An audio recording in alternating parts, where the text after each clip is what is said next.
My brother Ethan was everything a small-town swim star was supposed to be. State record scholarship offers medals, newspaper headlines, coaches calling him a prodigy, and neighbors calling our family blessed. Our dad couldn't have been prouder. Every morning he drove Ethan to practice rain or shine and cheered louder than anyone during meets. We had photos of Ethan winning ribbons on every wall of the house, and I knew I was proud too, even if I lived in his shadow all my life. Then everything shattered. On a Wednesday afternoon during what was supposed to be just another practice, Veronica, our assistant coach, introduced a new technique, a dive she swore would shave off seconds from Ethan's time. She was charismatic, passionate, the kind of coach who used words like legacy and greatness, and Dad admired her endlessly. He sat in the bleachers that day grinning with pride as Ethan climbed the platform. Ethan waved down at us full of confidence and then launched into the dive. He soared, he twisted, he reached, and then he hit the water wrong flat. The crack echoed across the pool and time froze. Ethan didn't surface, not right away, not moving, just floating. Then chaos, coaches screaming, lifeguards diving in, paramedics rushing in, blue lights echoing across the gym. The diagnosis was brutal spinal trauma, limited mobility, maybe permanent paralysis. They said he was lucky to feel anything at all, but we didn't feel lucky, we felt broken. 6 months later, Dad married Veronica, said it was about family stability, healing. He said she was there for all of us and understood our pain, but it felt like betrayal. She moved into our home without hesitation and started rearranging our lives, packed up Ethan's trophies, said they were psychological obstacles to recovery, turned our garage weight room into her private office, threw away the recovery board Ethan had made and replaced it with vision boards filled with affirmations like pain is weakness, leaving the body. Ethan said nothing, just wheeled himself back into his room and stared at the walls. I tried to reach out, brought him tea, slipped notes under his door, but Veronica always intercepted, told me I was coddling him, that he needed tough love. Dad backed her up, started parroting her phrases as if they were gospel, and then she made it worse, signed me up for swim team, said Ethan would have wanted me to carry the torch. That pool haunted me, it smelled like chlorine and grief. It was the same water that stole my brother's future. Veronica became my coach, barked orders, compared me to Ethan every chance she got, told me my brother never complained when his lungs burned. She'd clap fake applause and say, we'll make a real athlete out of you. Yet at home she made Ethan sit through family dinners but kept his wheelchair slightly out of reach from the table. Dad didn't notice or pretended not to.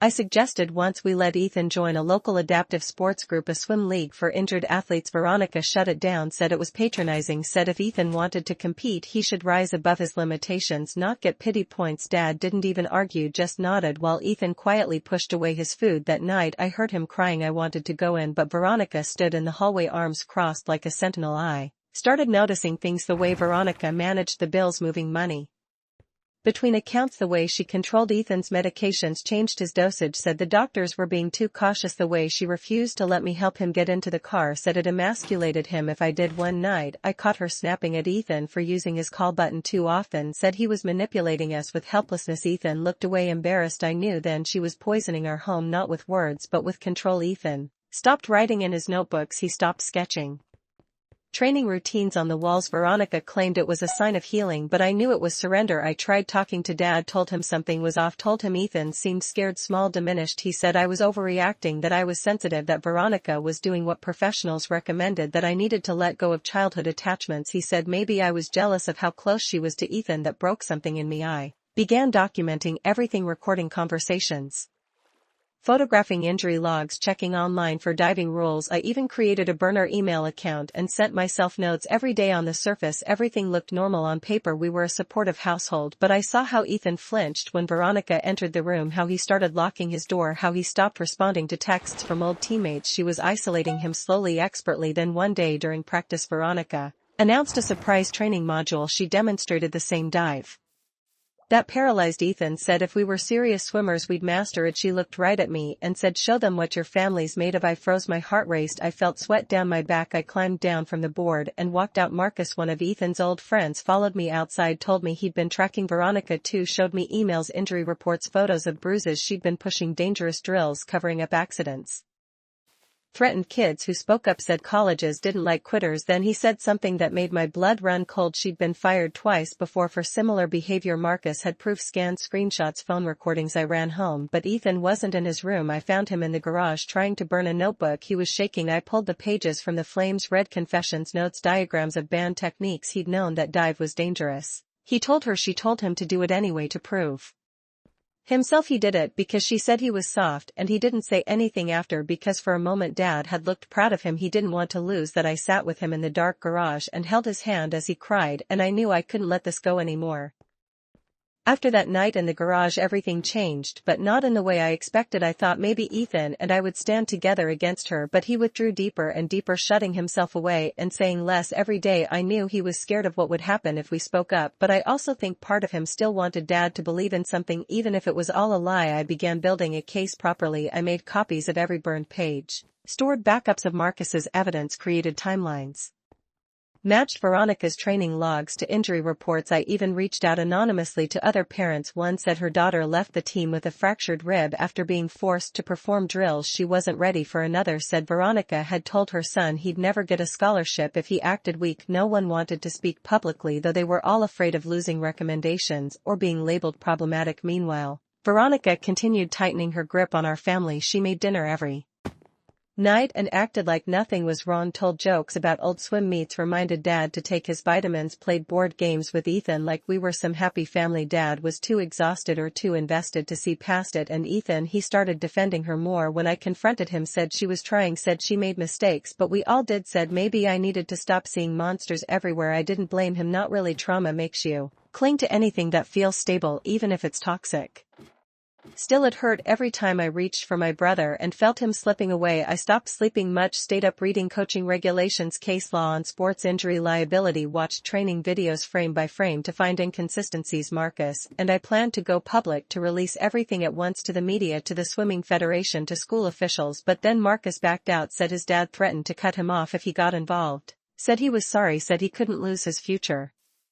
That night, I stayed up in Ethan's room trying to talk to him, trying to remind him of who we were before all this. He barely looked at me, said maybe we should just let things be, said maybe I was making it worse. I told him I loved him, told him I'd fight for him even if he didn't want me to. He turned his head away and said, then maybe you're not listening to what I need from you. I cried for the first time in weeks, not angry tears, just tired ones, tired of losing pieces of the people I loved.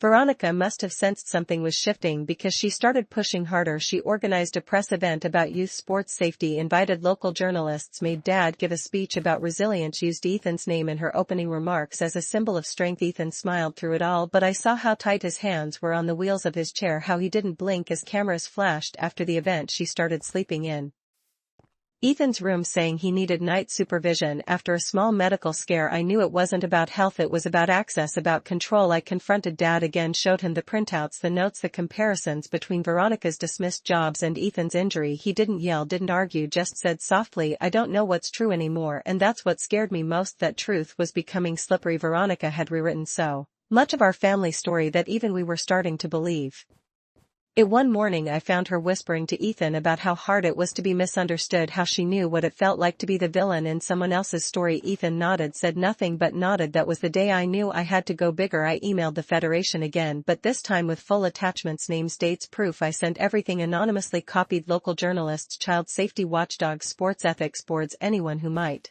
care. Then I waited. The waiting was the worst. Every minute felt like failure, every day without a response like a betrayal. Then a message arrived. Someone from a safety commission wanted to talk, said they'd reviewed the materials, asked for a phone call. I gave them everything, not just about Veronica but the system that protected her, the silence, the fear, the consequences of speaking up. They listened, they asked for more. I gave them every file I had. The tide was starting to shift, but not fast enough, because Veronica caught on. She found a printout I'd left on the printer, one with her name and the words misconduct in bold at the top. That night she smiled too wide at dinner, poured me a glass of juice and said I should be careful about who I trust. Some people don't have your best interest at heart. I didn't drink it, I didn't sleep either, just waited until morning when I found Dad's car gone, his office dark, and Ethan sitting on the porch staring at nothing. He didn't look up as I sat beside him, just whispered quietly, I remember when I used to feel safe here. I whispered back, so did I, but maybe we can feel safe again someday. He didn't respond, just let a tear slide down, and I knew I wasn't giving up, not now, not ever.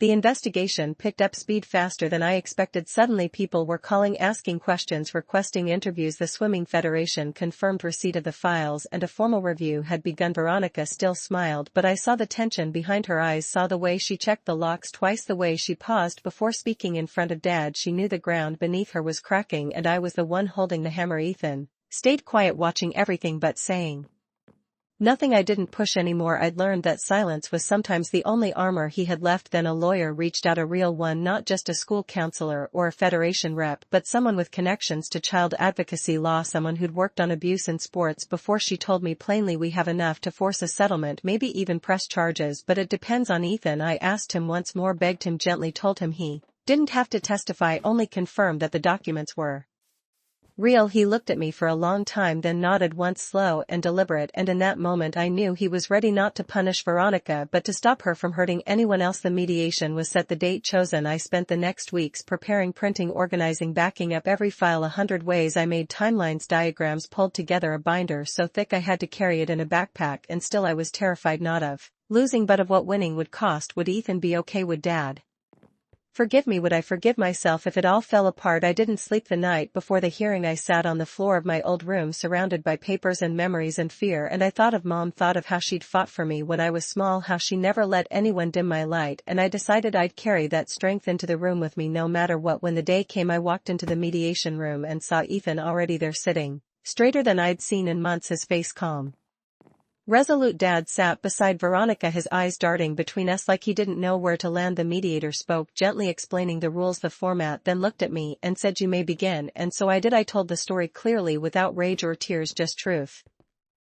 I laid out the dates, the injuries, the deleted reports. I played the audio of Ethan's voice from the night before the accident. His words cracked through the room like thunder, not angry, just honest, not bitter, just tired. Ethan said he knew the risks, he'd known the dive was dangerous, he'd done it anyway because he believed if he didn't someone else would get hurt. And then he said, "I wish someone had protected me from believing pain was the price of love." The room fell silent, not even Veronica breathed.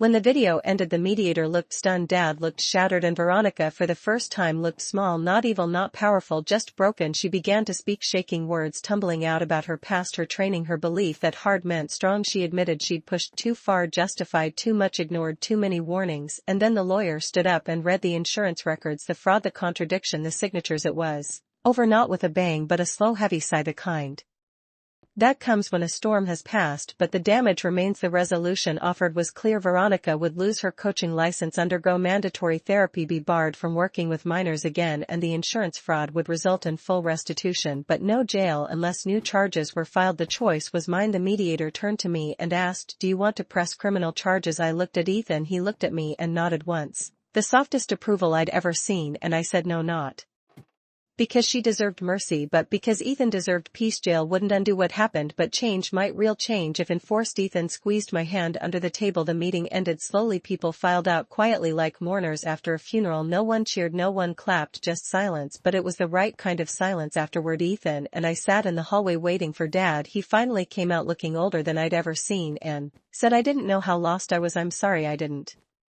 believe you." I told him I forgave him, not because it was easy but because holding anger was a weight I no longer wanted to carry. Veronica left alone, her eyes empty, her reputation gone. She didn't look back, and we didn't call her name. Ethan went home that night and drew up a plan for a new sports safety program. He wanted to name it after the fall, to teach kids that recovery is possible, that strength is in safety, not in risk. I joined him not just as his sister but as someone who finally understood that fighting for truth means sometimes losing comfort. Dad began therapy, real therapy, not the kind to save face but to rebuild. Ethan smiled more now, not always but sometimes, and that was enough for me. Author's note: sometimes we hold on to pain thinking it's strength, but real strength is choosing peace when you finally can. My brother lost more than most people can imagine, but he still chose to build something beautiful from the wreckage, and that taught me more about life than any courtroom ever could. Viewer question: if someone hurt your family but showed real regret, would you be able to forgive them? Could you choose peace over punishment? Would you forgive?